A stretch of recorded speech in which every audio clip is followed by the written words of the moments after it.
Video will take on another piece of financial markets jargon, the yield curve. Now this is just an introduction, it's a beginner's guide if you like, so we're not going to go rocket scientist on this one. But what are yield curves, who uses them, and what do they tell you? Now essentially a yield curve does what it says on the tin for bonds. So it's some way of looking at the relationship between bond yields, and that's something we look at in a couple of other videos, bond basics and further bond basics. So I won't be talking much about that today. So it looks at yields and their relationship over time for similar groups of bonds.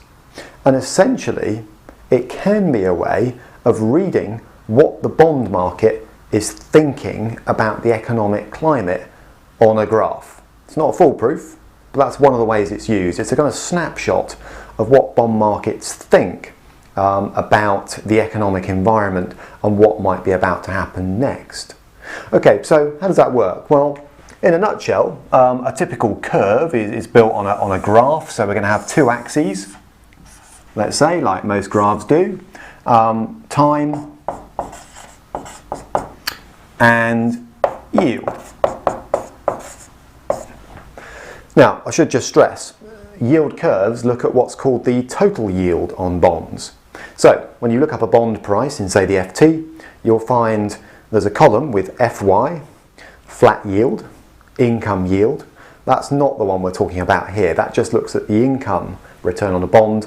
We're looking at what's called the yield to maturity here. That's the total yield, taking account of both income and any capital gain or loss arising on the bond between now and redemption. And as I say, if that all sounds a bit Icelandic to you, then take a look at my bond basics videos first and then come back to this one. Okay, so yield is what I'll call yield to maturity. Sadly, in financial markets, nothing has one name where two will do. So this one is also known as the gross redemption yield. So you might see it flagged up as GRY. But anyway, we're looking at the total yield, not just the income yield. Now, basically, what we're saying is, what is the relationship for similar types of bonds? So typically on a yield curve, you will look at, say, gilts, or you might look at corporate bonds of a certain subset. So high rated, for example. So we're saying for similar types of bonds, we don't just want to sort of pepper this with any sort of bond to start with. So let's say government bonds, what sort of relationship are we seeing at the moment? In other words, IOUs issued by the government have different maturities. Some will be paid off in, say, a year's time, some in 5 years' time, some in 20 or 30 years' time. And what sort of return are investors demanding for the risk of investing with the government over time? And here's the point about a yield curve. The assumption is that if you invest with the British government or the American government, default risk is close to zero. You're not expecting the government to go bust. So it doesn't matter what you buy, 1 year, 5 year, 10 year, 20 year, you're going to get your money back. So the question then is, what reward do you want for tying your money up for longer? That's really what we're sort of getting at as a basic picture of a yield curve. And normally what you find is yield curves are upward sloping. So they might look a little bit like that. They can be any shape in theory. And that one's known as normal, or upward sloping. And what it's suggesting is this: if that's sort of 2 years, that's 10 years, and that's 20 years for argument's sake, or even 30. What it's suggesting is that, broadly speaking, over time, investors are asking for a higher yield for locking their money up for longer. Well, that makes sort of logical sense. So you're saying that if I'm only going to give my money to the government for a couple of years, I'll accept a relatively low yield. And as I lock my money up for longer and longer and longer, I'm expecting a gradually increasing yield. So that would seem to make some commercial sense, let's say. So why is it the yield curves are not always that shape? Well, we'll address that in just a moment, but there's something else you can do with yield curves. They can be used for comparing the yields on, say, something really, really safe, government bonds, with, let's say, corporate bonds. Now, you'd normally expect the yield on a corporate bond to be that little bit higher. There is some default risk there, for example. Take a Tesco or even an HSBC. They're probably not going to go bust, but they might. So, if you were to plot, say, corporate bonds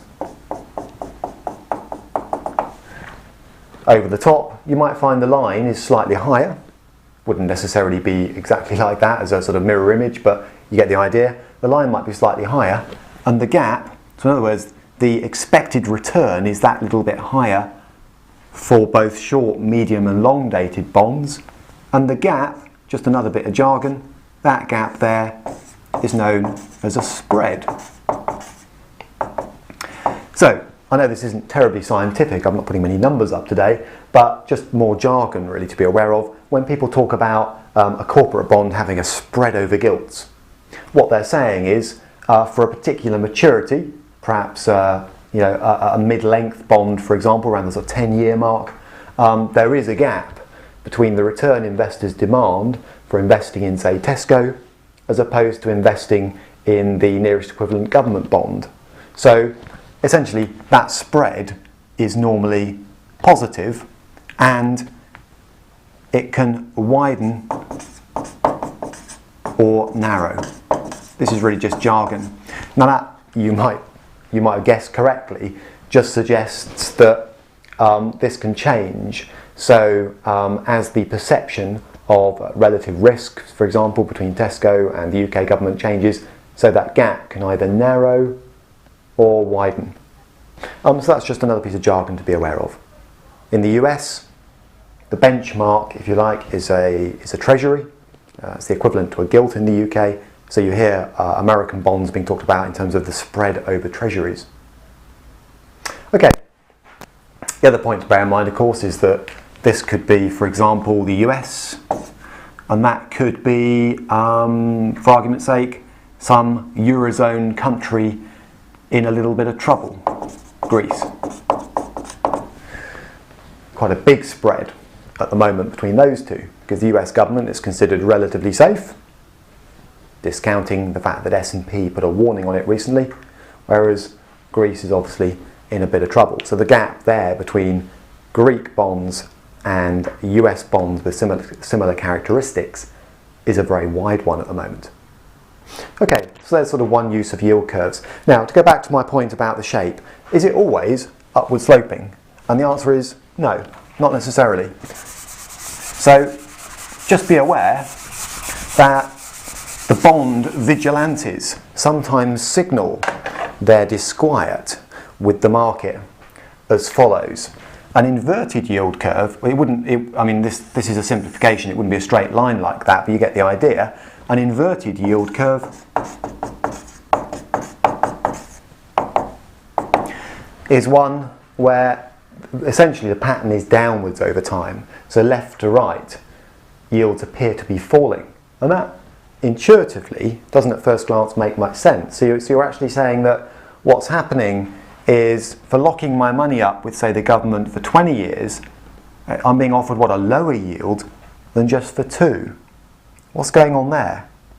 Well, sometimes a yield curve moving from normal into inverted shape, if you like, and obviously it can go virtually flat in the middle, is a sign of trouble. It's the bond market signalling trouble, because this is what tends to happen when the economy, let's say the US or the UK economy, gets into trouble. Basically, the expectation is that interest rates will be cut by central banks, and that's one of the things that can be signalled. Perhaps we're looking at interest rate cuts. The bond markets are expecting interest rate cuts. Now, if that's the case, all of a sudden people will look at long-dated bonds and think, okay, I can lock in to a long-dated government bond with a decent fixed coupon. Don't forget the coupons are always fixed. The yield, remember, that we're looking at here is a function of the coupon over the price, not just the coupon.